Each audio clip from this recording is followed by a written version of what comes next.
peeing on your pants challenge. Bale na banlawan ko na to, tapos hindi ko pa siya nasasabunan. So syempre lalabahan natin right after ng challenge. And once I click, so Apple Watch is up to date. So may gagawin na tayong challenge ngayon, yung peeing on your pants challenge. So challenge lang, so ibig sabihin for fun. Yeah. So let's go! For fun only. So yan, so hindi na ako nag-trip.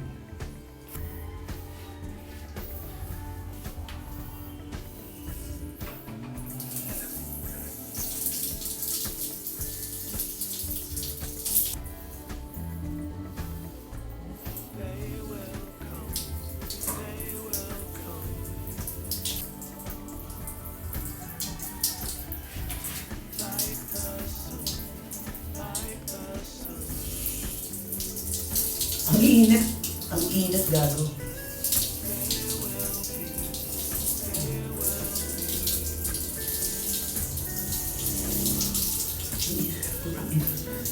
Ang init, eh.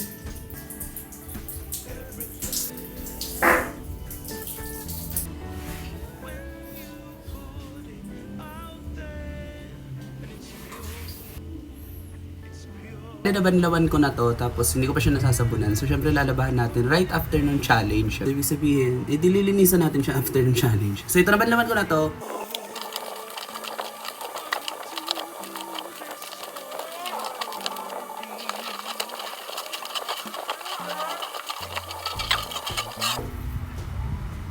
This is my first time to do this kind of vlog kasi nga kapag every time na ginagamit ko yung cellphone ko and together with my Apple Watch, like for example, suot-suot ko yung relo ko and at the same time nasa cellphone ako, every minute lumalabas talaga yung software update talaga ng Apple Watch, as in naapektuhan na yung ano ko kasi paminsan ano siya tawag dito, like whenever I'm browsing on the internet, biglang nagpa-pop up sabi sa akin kailangan ko daw i-update yung Apple Watch. So ngayon gusto ko siyang gawa ng video for a sake na memory lang, parang ganun. Kasi nga once na-update na natin yung mismong device is hindi na siya ma-roll back talaga sa dati pa yung update. So obviously this is my watch. Ayan, so i-type natin yung password. Checking for update ito, oo. Hindi ko alam kung mabagal talaga internet namin o talagang mabagal talaga. Hindi ko alam. This is it. First time ko siyang gawin to, actually, kinakabahan ako. So I'm gonna hit download and install, bebe. Yan, to install the Apple Watch update, view the on your iPhone. I think meron tong problema since ipinare ko kasi to one time together with my other phone kasi meron akong app na ginawa yung sa isa kong phone. Pinare ko tong tala ko ng update. Ayan, connection unsuccessful daw. So yun na nga, so hindi ko na siya pinilit na i-update together with my main phone. So ang ginawa ko na lang is nireset ko yung mismong Apple Watch. Ayan siya, nireset ko yung mismong Apple Watch para ma-pair ko dito sa isa kong cellphone. So ganyan na lang siya. So itong Apple Watch na ito, i-connect ko na lang siya with my other phone. Ayan. So ganyan na lang siya. And ayan, Apple na siya.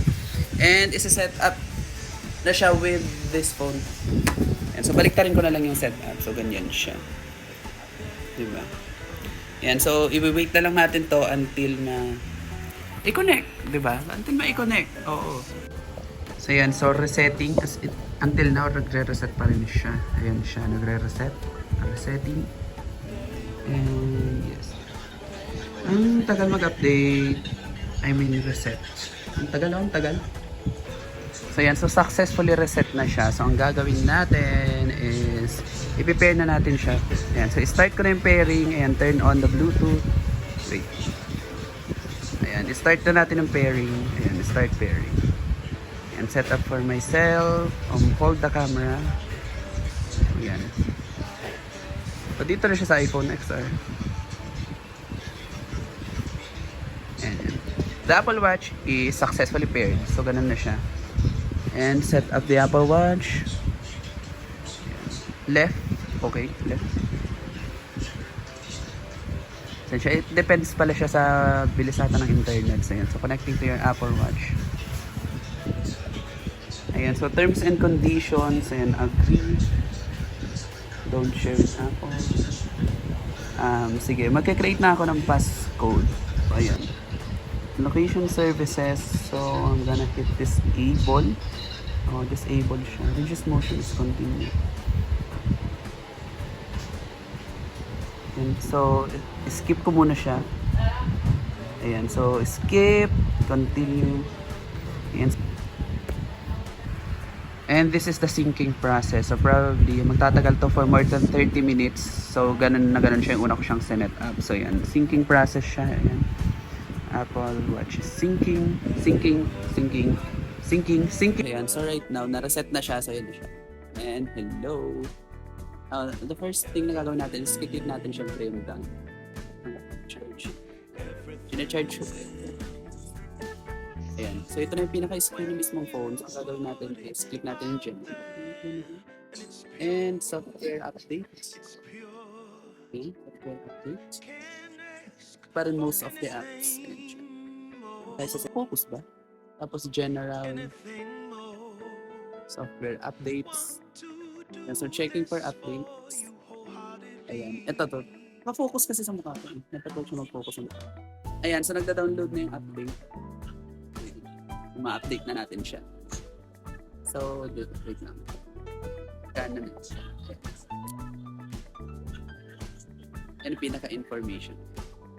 So, yan siya. So, sabi dito, this update extends the certificate required such field.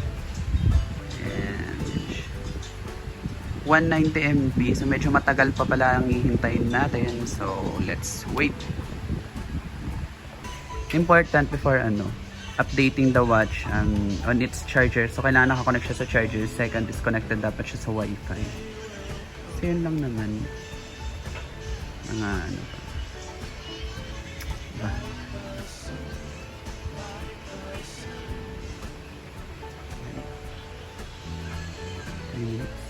So, need pala siyang i-charge for at least 50%. So, yan. So, kailangan natin siyang i-charge for at least 50% para maituloy natin yung update. So, okay, noted. Charge muna siya, then balikan mamaya. And fully charged na nga siya. So, ibig sabihin, pwede na natin ituloy yung mismong update ng Apple Watch sa latest OS version ng watch. Okay. And yes, so pupunta na tayo ng settings, general software.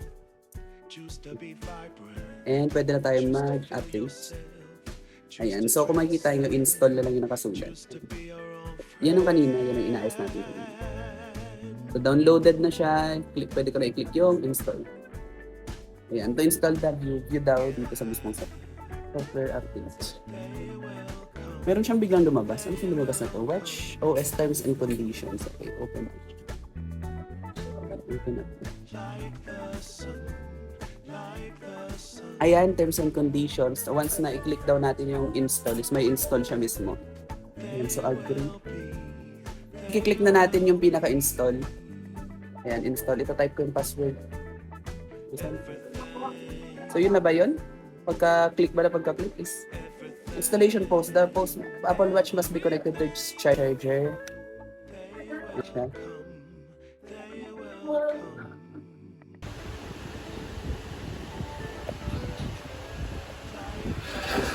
And installing na siya. So yan na.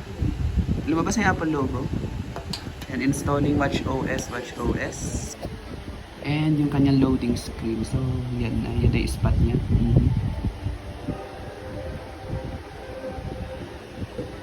And lastly, yung installing icon.